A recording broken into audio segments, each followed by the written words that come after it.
अकबर और बीरबल की 101 गुफाओं की कहानी काफ़ी रोचक और हास्यप्रद है, जो बीरबल की चतुराई और अकबर की बुद्धिमत्ता की परीक्षा को दर्शाती है। कहानी इस प्रकार है। एक बार बादशाह अकबर के दरबार में कुछ दरबारी बीरबल से जलने लगे थे। वे बीरबल को नीचा दिखाने और उसे दरबार से बाहर करने की साजिश रचने लगे। उन्होंने अकबर से कहा कि बीरबल की बुद्धिमानी की असली परीक्षा तब होगी जब वह अपनी जान की रक्षा कर सके। दरबारियों ने अकबर से कहा कि बीरबल को किसी ऐसी जगह भेजा जाए जहां से बचकर आना असंभव हो। अकबर ने सोचा कि बीरबल को ऐसी जगह भेजा जाना चाहिए जहां से वापस लौटना कठिन हो। उन्होंने बीरबल को 101 गुफाओं वाली एक जगह पर भेजने का निर्णय लिया। ये जगह बहुत खतरनाक थी और कहा जाता था कि जो भी वहां जाता कभी वापस नहीं लौटता। दरबारियों का इरादा था कि बीरबल को वहां भेजकर उनसे छुटकारा पा लिया जाए। अकबर ने बीरबल को बुलाया और उसे आदेश दिया कि वह 101 गुफाओं में जाकर वहां से सुरक्षित लौटे। बीरबल समझ गया कि यह एक साजिश है, लेकिन उसने अकबर के आदेश का पालन करने का निश्चय किया। बीरबल ने अपने साथ थोड़ा खाना और पानी लिया और 101 गुफाओं की ओर चल पड़ा। जब वह वहां पहुंचा तो उसने अपनी बुद्धिमानी से एक चाल चली। उसने एक गुफा में प्रवेश किया और उसके बाद लगातार गुफाओं में घुसता चला गया, लेकिन एक विशेष गुफा में उसने एक सुरंग बनाई जो वापस उसी रास्ते पर लौटती थी। इस तरह बीरबल 101 गुफाओं में जाने के बाद सुरक्षित बाहर आ गया। कुछ दिनों बाद बीरबल दरबार में वापस आ गया। सभी दरबारी हैरान रह गए कि बीरबल कैसे सुरक्षित वापस लौट आया। अकबर भी बीरबल की चतुराई से प्रभावित हुए और उसे और भी अधिक सम्मान देने लगे। दरबारी जो बीरबल से ईर्ष्या करते थे, उनकी योजना विफल हो गई और उन्हें अपनी गलती का एहसास हुआ। इस कहानी से यह सिद्ध होता है कि बीरबल की चतुराई और बुद्धिमत्ता के कारण वह हमेशा हर चुनौती का सामना कर सफलता प्राप्त करता था। अकबर और बीरबल की 102 कहानियों में से एक और कहानी बेहद रोचक और मज़ेदार है, जो बीरबल की चतुराई और समस्या सुलझाने की क्षमता को दर्शाती है। ये कहानी इस प्रकार है।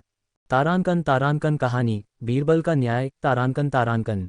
एक दिन अकबर के दरबार में दो व्यापारी आए। दोनों का दावा था कि एक हीरा उनके पास है और दोनों कहते थे कि वह हीरा उनका है। उन्होंने अकबर से न्याय की मांग की। हीरा बेहद कीमती था और दोनों ही व्यापारी इसे अपना साबित करने के लिए तैयार थे। अकबर भी असमंजस में थे कि कौन सच बोल रहा है और किसका दावा सही है। अकबर ने तुरंत बीरबल को बुलाया और कहा कि वह इस मामले में न्याय करे। बीरबल ने दोनों व्यापारियों से हीरे को देखने के लिए कहा। दोनों व्यापारियों ने हीरा बीरबल के सामने रख दिया। बीरबल ने हीरे को ध्यान से देखा और फिर दोनों व्यापारियों की ओर मुस्कुराया। फिर बीरबल ने एक सिपाही को बुलाया और कहा, एक बड़ा हथौड़ा लाओ।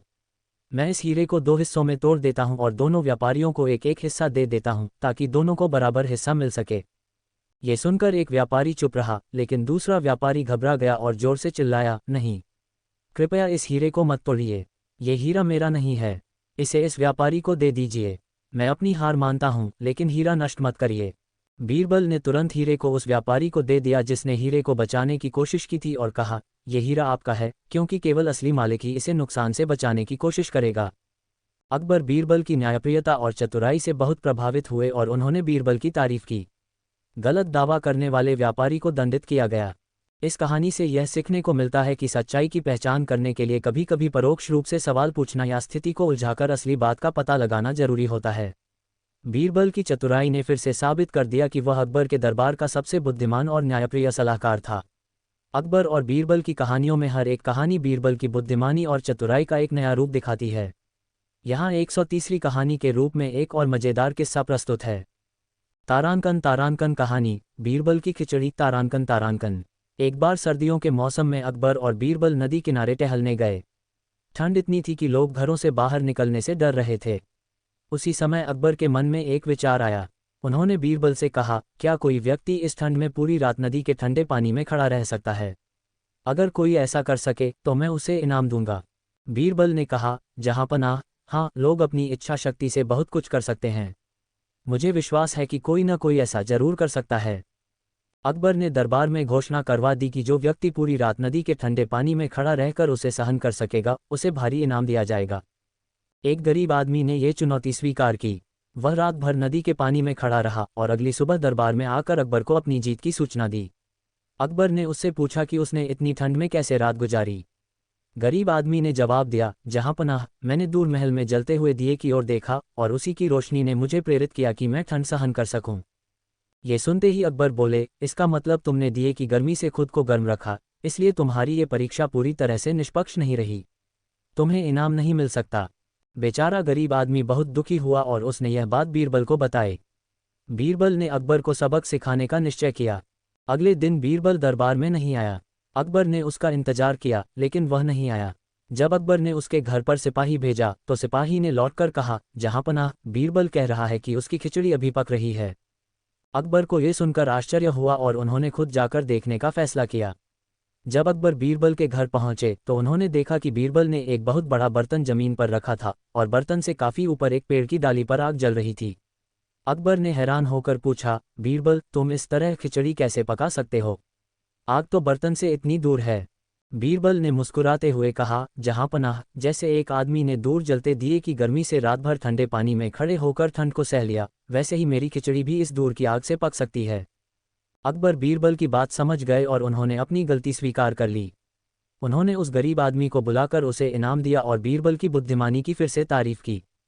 तारानकन इस कहानी से यह सीखने को मिलता है कि बीरबल हमेशा हर परिस्थिति में सही और न्यायपूर्ण निर्णय तक पहुंचते थे, चाहे उसके लिए कोई चालाकी या व्यंग्य का सहारा ही क्यों न लेना पड़े। तारानकन अकबर और बीरबल की 104वीं कहानी, सच्चा खानदान कौन? तारानकन। एक दिन अकबर के दरबार में एक अमीर आदमी आया और अकबर से अपनी शिकायत रखी। उसने कहा, जहांपनाह, मेरे शहर के लोग मेरी इज्जत नहीं करते। मैं बहुत पुराने और प्रतिष्ठित खानदान से हूं, लेकिन लोग मुझे वह सम्मान नहीं देते जिसके मैं हकदार हूं। मैं चाहता हूं कि आप कोई ऐसा फरमान जारी करें जिससे लोग मेरे खानदान का सम्मान करें। अकबर ने उसकी बात सुनी, लेकिन वह इस बात को पूरी तरह से समझ नहीं पाए कि लोग क्यों उसका सम्मान नहीं कर रहे। इसलिए उन्होंने बीरबल से इस मामले में सलाह मांगी। बीरबल ने कहा, जहांपनाह, इस मामले में जल्दबाजी में कोई फैसला लेना उचित नहीं होगा। मुझे थोड़ा समय दीजिए, मैं इसका हल निकालता हूं। अगले दिन बीरबल ने दरबार में घोषणा की कि अकबर बादशाह ने पूरे राज्य के सबसे पुराने और प्रतिष्ठित खानदान को ढूंढने का आदेश दिया है और जिसके पास इसका सबसे पक्का प्रमाण होगा उसे सम्मानित किया जाएगा। ये सुनकर वह अमीर आदमी बहुत खुश हुआ, क्योंकि उसे यकीन था कि उसका खानदान सबसे पुराना और प्रतिष्ठित है। कई लोग दरबार में अपने अपने खानदान का बखान करने आए। कुछ लोग पुराने दस्तावेज और ताम्रपत्र लेकर आए तो कुछ अपने बुजुर्गों की कहानियां सुनाने लगे। बीरबल ने सभी की बातें ध्यान से सुनी, लेकिन किसी को भी विशेष सम्मान नहीं दिया। अंत में वह अमीर आदमी आया जिसने पहले अकबर से शिकायत की थी। उसने गर्व से कहा, मेरा खानदान सबसे पुराना है और मैं इसका प्रमाण भी लाया हूं। ये रहे मेरे खानदानी दस्तावेज। बीरबल ने दस्तावेज देखे और फिर मुस्कुराते हुए कहा, यह तो बहुत अच्छा है कि आपका खानदान इतना पुराना है, लेकिन मेरे पास एक प्रश्न है। आपके खानदान के पहले व्यक्ति का नाम क्या था? अमीर आदमी थोड़ा सोचकर बोला, मेरे खानदान के पहले व्यक्ति का नाम आदम था। ये सुनते ही बीरबल ने कहा, तो फिर आपको ये भी मानना पड़ेगा कि पूरे संसार के सभी इंसान एक ही खानदान से हैं, क्योंकि हमारे पहले पूर्वज आदम ही थे। इसलिए अगर सबका खानदान एक ही है तो केवल खानदान की पुरानी उम्र का बखान करना उचित नहीं है। सम्मान व्यक्ति की अच्छाई और उसके कार्यों से मिलना चाहिए, न कि सिर्फ खानदान से। अकबर ने बीरबल की बात से पूरी तरह सहमति जताई और उस अमीर आदमी को समझाया कि सम्मान हमेशा व्यक्ति की योग्यता, अच्छाई और कर्मों से मिलता है, न कि केवल खानदान या वंश से। इस प्रकार बीरबल ने फिर से अपनी चतुराई और न्यायप्रियता से सबको सिखाया कि सम्मान और प्रतिष्ठा हमेशा अच्छे कर्मों से ही प्राप्त होती है, न कि केवल पुरानी वंशावली से। तारानकन कहानी का संदेश। तारानकन व्यक्ति का असली सम्मान उसके अच्छे कार्यों से होता है, न कि केवल उसके खानदान या वंश से। बीरबल ने यह सिखाया कि प्रतिष्ठा अर्जित की जाती है, वह जन्म से नहीं मिलती। तारानकन अकबर और बीरबल की 105वीं कहानी, सबसे बड़ी ताकत। तारानकन। एक दिन अकबर बादशाह के दरबार में कई दरबारी आपस में बहस कर रहे थे। बहस इस बात पर थी कि संसार में सबसे बड़ी ताकत कौन सी है। कुछ लोगों का कहना था कि दौलत सबसे बड़ी ताकत है, क्योंकि उसके बिना कुछ भी संभव नहीं। कुछ का कहना था कि तलवार सबसे बड़ी ताकत है, क्योंकि तलवार के बल से लोग अपना साम्राज्य बढ़ाते हैं। वहीं कुछ का मानना था कि ज्ञान सबसे बड़ी ताकत है, क्योंकि ज्ञान से इंसान किसी भी कठिन परिस्थिति का समाधान ढूंढ सकता है। अकबर ने इन सभी की बातें सुनी, लेकिन वे संतुष्ट नहीं हुए। उन्होंने इस सवाल का उत्तर जानने के लिए बीरबल को बुलाया। बीरबल हमेशा की तरह मुस्कुराते हुए दरबार में आया और अकबर ने उससे पूछा, बीरबल, तुम्हारे अनुसार संसार में सबसे बड़ी ताकत क्या है?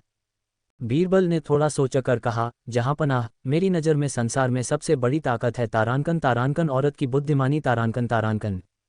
ये सुनकर दरबार में सन्नाटा छा गया। सभी दरबारी हैरान हो गए और कुछ हंसने लगे।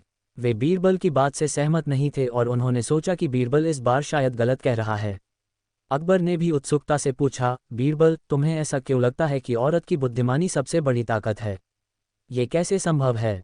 बीरबल ने अकबर से कहा, जहांपनाह, मैं आपको इस बात को सिद्ध करके दिखाऊंगा, लेकिन इसके लिए मुझे कुछ समय चाहिए। अकबर ने उसे अनुमति दे दी।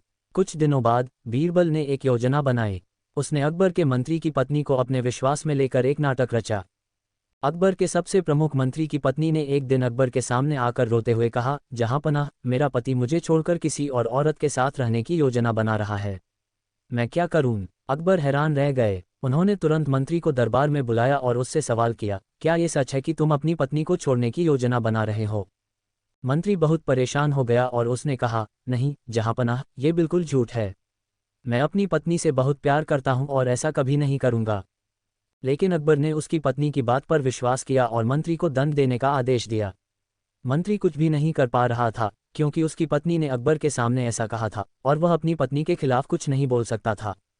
बाद में बीरबल ने अकबर को बताया कि यह पूरा नाटक केवल ये सिद्ध करने के लिए रचा गया था कि एक औरत की बुद्धिमानी कितनी ताकतवर हो सकती है। बीरबल ने समझाया, जहांपनाह, औरत की बुद्धिमानी और उसका चातुर्य इतनी बड़ी ताकत है कि वह पूरे समाज को बदल सकती है, जैसा कि आज इस घटना से हुआ। एक समझदार औरत अपनी बुद्धिमानी से किसी भी परिस्थिति को अपने अनुसार मोड़ सकती है। अकबर ने बीरबल की बात को समझा और उसकी चतुराई की तारीफ की। सभी दरबारी भी बीरबल की बात मान गए कि औरत की बुद्धिमानी सचमुच बहुत बड़ी ताकत होती है।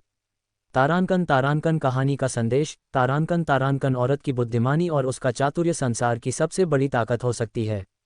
वह किसी भी परिस्थिति को समझदारी और धैर्य से सुलझा सकती है और समाज में बदलाव ला सकती है। से बड़ा है तो किसी ने कहा कि समुद्र सबसे बड़ा है। किसी ने आकाश का नाम लिया, लेकिन अकबर उनके उत्तर से संतुष्ट नहीं हुए। तभी बीरबल खड़े हुए और बोले, जहांपनाह, इस दुनिया में सबसे बड़ी चीज मनुष्य की इच्छाएं हैं। अकबर हैरान होकर बोले, इच्छाएं? वह कैसे? बीरबल ने जवाब दिया, जहांपनाह, देखिए, पहाड़ से भी ऊंची और समुद्र से भी गहरी मनुष्य की इच्छाएं होती हैं। चाहे उसे कितना भी मिले,